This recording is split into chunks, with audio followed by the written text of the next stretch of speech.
Hello नमस्कार दोस्तों, स्वागत है आपका अपने चैनल द एग्ज़ाम कुमार पर। तो आज के इस वीडियो में हम हिस्ट्री का सेकंड टॉपिक वैदिक सभ्यता के बारे में पढ़ेंगे। इससे पहले मैंने हिस्ट्री की एक वीडियो हड़प्पा सभ्यता या सिंधु सभ्यता को अपलोड कर दिया है। आज हम वैदिक सभ्यता को कवर करेंगे।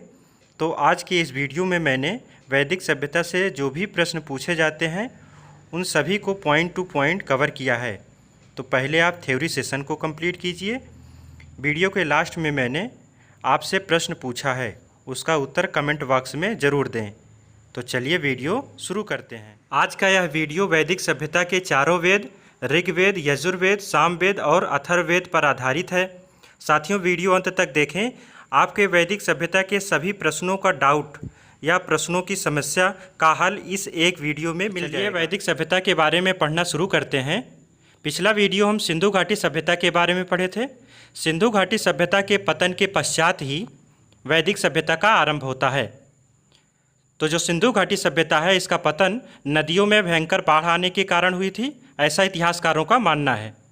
तो वैदिक सभ्यता में सिंधु घाटी सभ्यता के पश्चात भारत में जिस नवीन सभ्यता का विकास हुआ उसे ही आर्य अथवा वैदिक सभ्यता या वैदिक काल के नाम से जाना जाता है।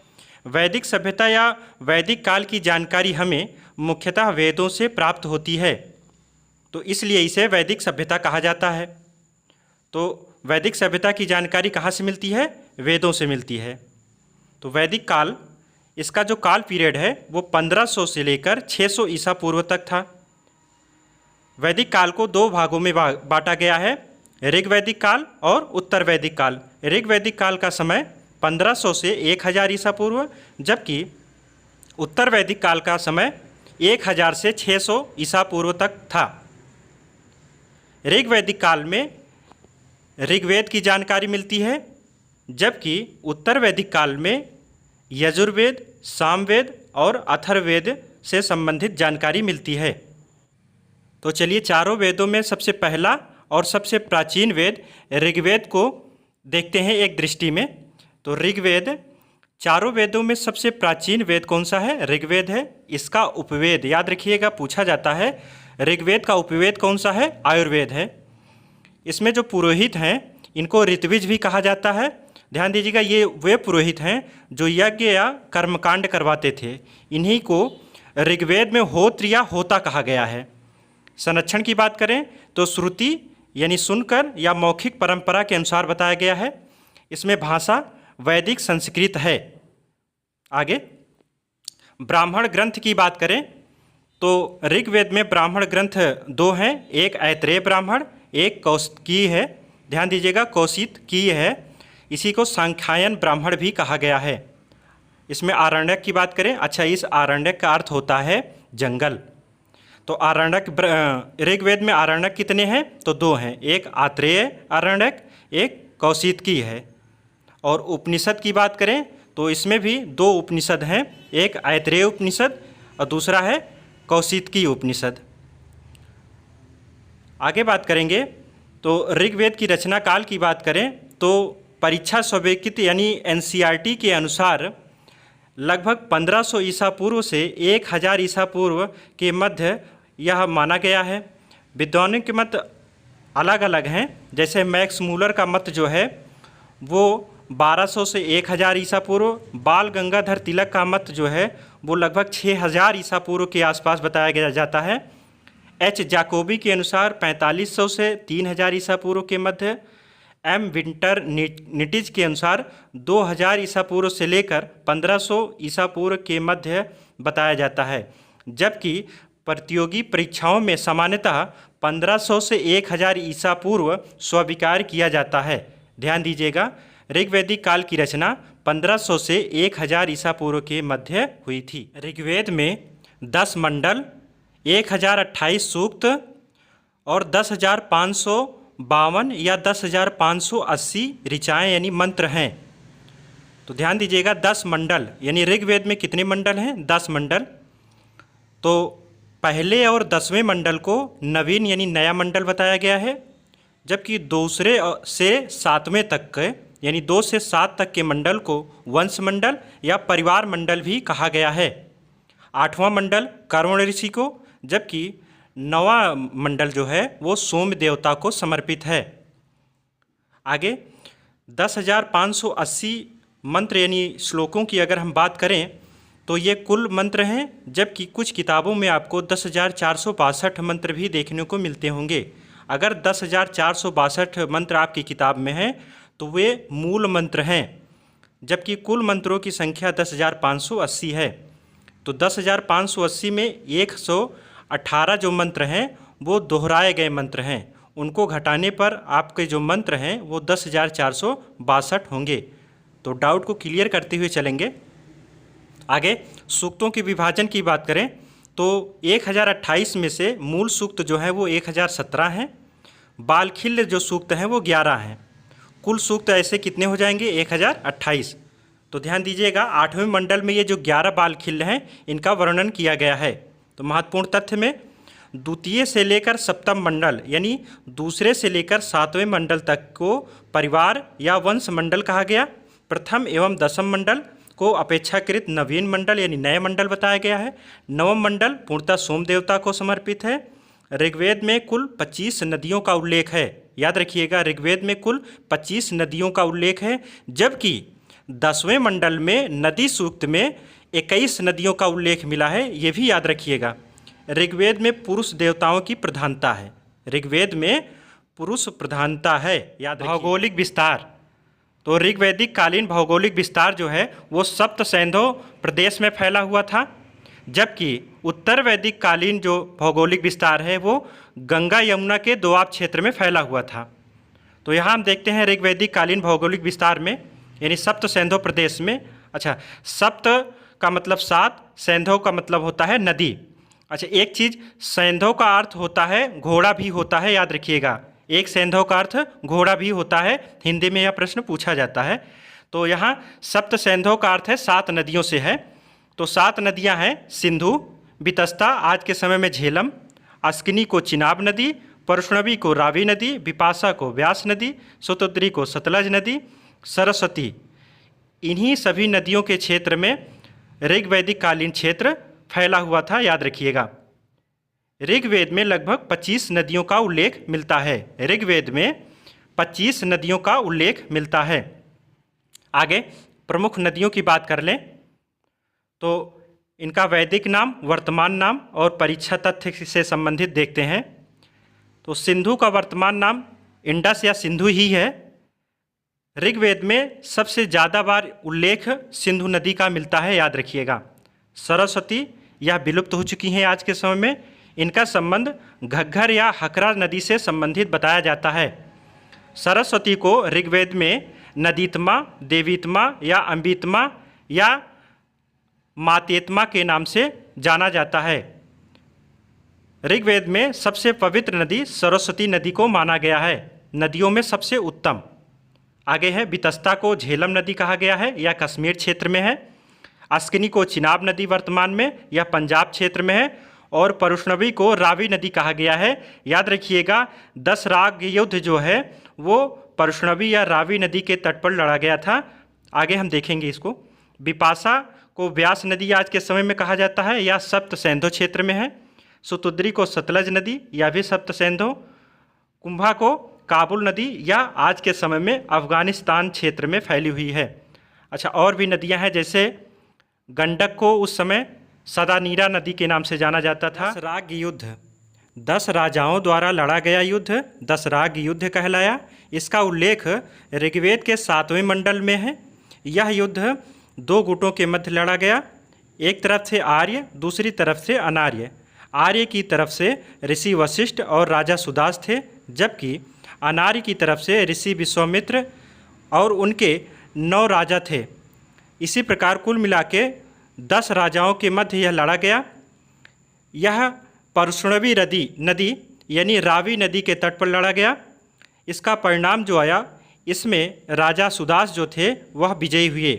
याद रखिएगा राजा सुदास से प्रश्न पूछा गया है कि यह किस वंश से थे, तो याद रखिएगा राजा सुदास त्रित्सु वंश से संबंधित थे। कौन से वंश? त्रित्सु।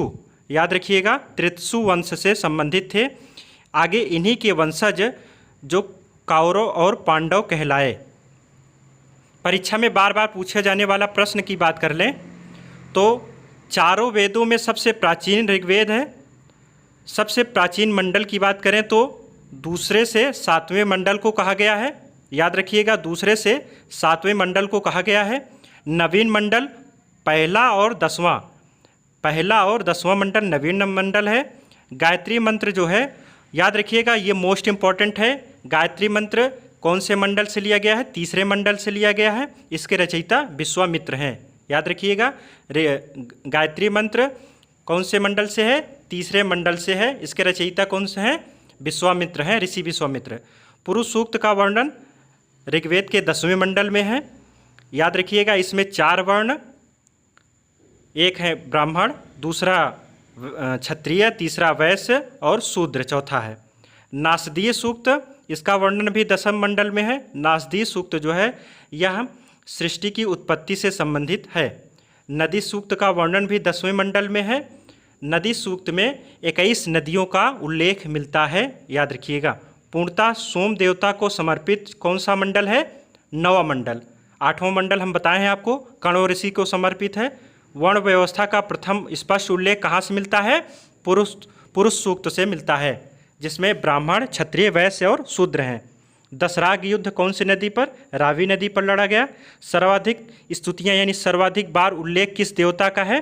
तो इंद्र का। याद रखिएगा, ऋग्वैदिक कालीन के सबसे महत्वपूर्ण देवता कौन से थे? इंद्र। इनका उल्लेख 250 बार, लगभग 250 बार मिलता है। द्वितीय सर्वाधिक स्तुतियाँ किसका है? अग्नि देवता का है। इनका उल्लेख जो है वो 200 बार मिलता है। यजुर्वेद यजु धन वेद से मिलकर बना है। यजु का अर्थ होता है यज्ञ, यानी यह वेद यज्ञ व कर्मकांड का वेद है। यानी इस वेद में यज्ञ व कर्मकांड की प्रधानता पाई गई है। इसकी मुख्य पहचान, यह गद्य एवं पद्य दोनों में रचित एकमात्र वेद है। याद रखिएगा, यह एकमात्र ऐसा वेद है जो गद्य एवं पद्य दोनों में रचित है। इसमें यज्ञ के नियम एवं विधि विधानों का संकलन है। इसमें पुरोहित की बात करें तो इसमें पुरोहित अध्वर्यु होते थे। जैसे ऋग्वेद में पुरोहित को होत्र या होता कहा गया है, वैसे ही यजुर्वेद में पुरोहित को अध्वर्यु कहा गया। यजुर्वेद का उपवेद धनुर्वेद है। इसका अर्थ होता है युद्ध कला एवं शस्त्र ज्ञान से मतलब है। जैसे ऋग्वेद में उपवेद आयुर्वेद है, वैसे यजुर्वेद का उपवेद धनुर्वेद है। इसकी 2 मुख्य शाखाएं हैं। यजुर्वेद की 2 मुख्य शाखाएं हैं। एक शुक्ल यजुर्वेद जो केवल पद्य रूप में है, दूसरा है कृष्ण यजुर्वेद जो गद्य एवं पद्य दोनों का मिश्रण है। याद रखिएगा, शुक्ल यजुर्वेद पद्य रूप में है, कृष्ण यजुर्वेद गद्य एवं पद्य दोनों का मिश्रण है। प्रमुख ब्राह्मण ग्रंथ की बात करें तो शतपथ ब्राह्मण ग्रंथ जो है वो सबसे बड़ा व पुराना है, यानी प्राचीन है। इस ग्रंथ में स्त्री को पुरुष की अर्धांगिनी कहा गया है। शतपथ ब्राह्मण ग्रंथ में स्त्री को पुरुष की अर्धांगिनी कहा गया है। यजुर्वेद में अनेक यज्ञों का वर्णन मिलता है, जैसे राजसूय यज्ञ, अश्वमेघ यज्ञ आदि का वर्णन। परीक्षा विशेष उपनिषद से देखते हैं तो कठोपनिषद में प्रसिद्ध यम नचिकेता संवाद का वर्णन मिलता है। याद रखिएगा, प्रश्न पूछा जाता है कि यम नचिकेता संवाद किस उपनिषद में है? तो कठोप उपनिषद में है। अगला है बृहद आरण्यक उपनिषद। इसमें अहम ब्रह्मास्मि एवं अस्तो माँ सद्गमय तमसो माँ ज्योतिर्गमय महावाक्य का वर्णन मिलता है। तो यह भी प्रश्न पूछा जाता है कि तमसो माँ ज्योतिर्गमय किस उपनिषद में है? तो बृहदारण्यक। सामवेद, यह सामधन वेद से मिलकर बना है, जिसमें साम का अर्थ होता है गायन। भारतीय संगीत का जनक सामवेद को कहा गया है। इसकी मुख्य पहचान, भारतीय संगीत शास्त्र का मूल जनक बताया गया है। संबंध, संगीत के 7 स्वर सा रे गा मा पा धा नी का प्रथम उल्लेख सामवेद से मिलता है। सामवेद में पुरोहित को उद्गाता कहा गया है, जैसे ऋग्वेद में पुरोहित को होत्र या होता कहा गया है। यजुर्वेद में पुरोहित को अध्वर्यु कहा गया है। उसी प्रकार सामवेद में पुरोहित को उद्गाता बताया गया है। अगला है उपवेद। सामवेद का उपवेद गंधर्व। सामवेद में मंत्रों की संख्या कुल 1875 है, जिनमें से मूल मंत्र केवल 75 या 99 हैं, शेष ऋग्वेद से लिए गए हैं। परीक्षा विशेष उपनिषद में देखते हैं छांदोग्य उपनिषद ये इम्पोर्टेंट है। इसमें देवकी पुत्र कृष्ण का प्रथम बार उल्लेख मिलता है। तो किसमें मिलता है? छांदोग्य उपनिषद में देवकी पुत्र कृष्ण का प्रथम बार उल्लेख मिलता है। तत्वमसि महावाक्य एवं अरुण श्वेत केतु का संवाद भी इसी में मिलता है। आगे प्रथम 3 आश्रम ब्रह्मचर्य, गृहस्थ, वानप्रस्थ का उल्लेख है छांदोग्य उपनिषद में मिलता है। ये मोस्ट इम्पॉर्टेंट है कि प्रथम 3 आश्रम की व्यवस्था किस उपनिषद में है? तो छांदोग्य। अगर पूछा जाए कि चारों आश्रम व्यवस्था किस में है, यानी चारों आश्रम की व्यवस्था किस उपनिषद में है? तो जबाल उपनिषद में है। याद रखिएगा, किस उपनिषद में? जबाल उपनिषद। अंतिम वेद है अथर्ववेद। यह अथर्व ऋषि के द्वारा रचित है, उन्हीं के नाम पर इसे अथर्ववेद नाम दिया गया है। तो आप ऐसे याद कर सकते हैं, आ से अथर्ववेद, आ से अथर्व ऋषि। इस वेद को औषधि, वशीकरण एवं जनजीवन का वेद भी कहा गया है। इसकी मुख्य पहचान, यह वेद सबसे बाद में रचा गया, यानी इस वेद को नवीनतम वेद भी कहा जाता है। यह वेद वेद त्रयी का हिस्सा नहीं है। तो याद रखिएगा, वेद त्रयी में प्रथम 3 वेद आते हैं, जिसमें ऋग्वेद, यजुर्वेद और सामवेद हैं। अथर्ववेद को वेद त्रयी में नहीं शामिल किया गया है। इस वेद में औषधि, चिकित्सा, जादू टोना, वशीकरण, विवाह, गृह निर्माण, कृषि एवं अर्थव्यवस्था जैसी चीज़ों का वर्णन मिलता है। अथर्ववेद में पुरोहित को ब्रह्मा कहा गया है। याद रखिएगा, इसमें यज्ञ का निरीक्षण करने वाले को सर्वोच्च पुरोहित बताया गया है। अथर्ववेद का उपवेद है शिल्पवेद या स्थापत्य वेद। अति महत्वपूर्ण अपवाद प्रश्न है, अथर्ववेद का कोई आरण्यक ग्रंथ नहीं है। यह प्रश्न पूछा गया है कि अथर्ववेद का कौन सा आरण्यक ग्रंथ है, उसमें ऑप्शन रहता है कि कोई नहीं है। तो इसमें एकमात्र ब्राह्मण ग्रंथ है, गोपत ब्राह्मण ग्रंथ। याद रखिएगा। आगे अथर्ववेद की प्रमुख विशेषताओं में देखते हैं। यह वेद औषधियों एवं चिकित्सा से संबंधित सूक्तों से युक्त है, यानी इसमें औषधियों एवं चिकित्सा से संबंधित जानकारी मिलती है। इस वेद में जादू टोना, वशीकरण, शत्रुनाश आदि विषयों का विस्तृत वर्णन मिलता है। इस वेद में विवाह, गृह निर्माण, कृषि, पशुपालन तथा अर्थव्यवस्था से संबंधित सूचनाएं प्राप्त होती हैं।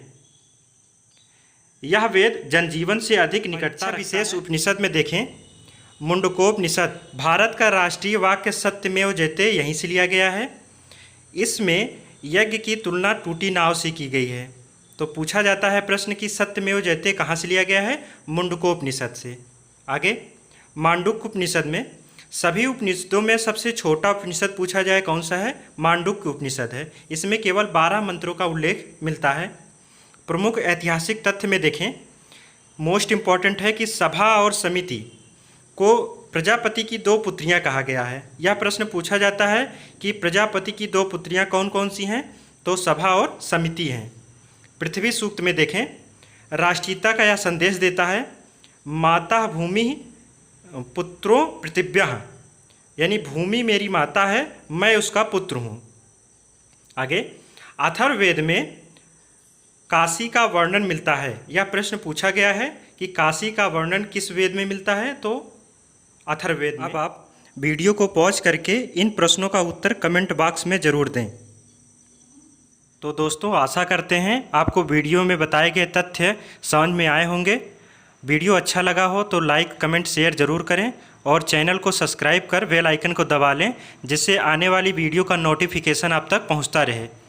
मिलते हैं अगले वीडियो में जल्द ही। तब तक के लिए जय हिंद, जय भारत।